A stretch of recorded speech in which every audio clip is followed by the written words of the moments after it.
probably seen samples of the hot clothing line based on his tattoo art. You've probably heard his name. But what you may not know is that Don Ed Hardy, often referred to as the godfather of modern tattoo, is a classically trained fine artist whose early roots are firmly planted in Orange County.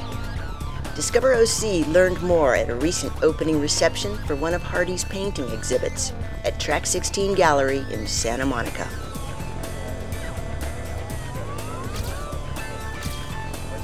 Don Ed Hardy is probably the most famous American tattoo artist extant, and also he is a tremendous fine artist. I'm a writer, and I had a career as a writer. I look at things as a narrative. I look at things as writing. I like a story, and Don Ed Hardy's work tells a story.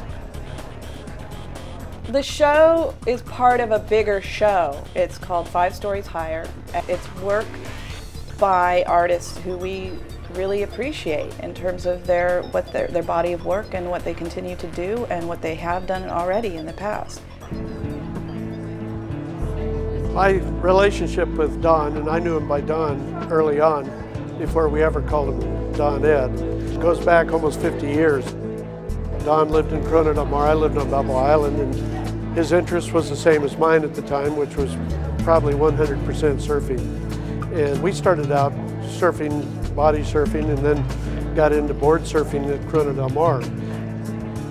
High school, he'd be doing all these renderings of the jetty area in Corona del Mar, surfing and surfers, and those today are highly collectible.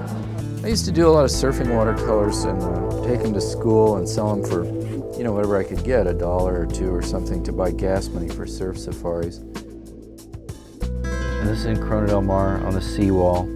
The jetty's out in front of me here. Pretty little there, so I don't know how old that is. 2 or 3, something like that. Down by the rocks. I still go play around those rocks whenever I'm in Corona del Mar. I think my folks moved to Corona del Mar in 1947. So I really grew up climbing on these rocks and playing on the beach and body surfing here, and then later board surfing.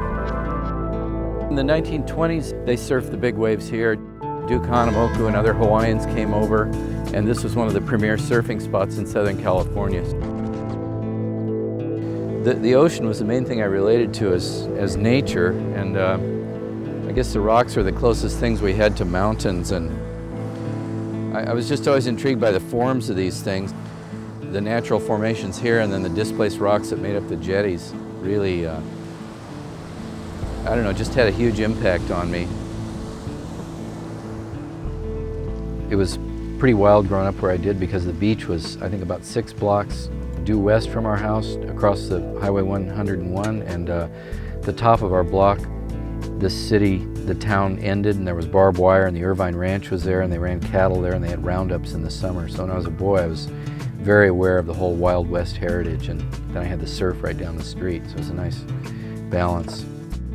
It's a picture of me with my booth at the art festival in Laguna Beach in '62, which was the year I graduated high school, and I put up a lot of my work for display, painted the booth black, you know, so they know I was a serious, you know, tormented young artist.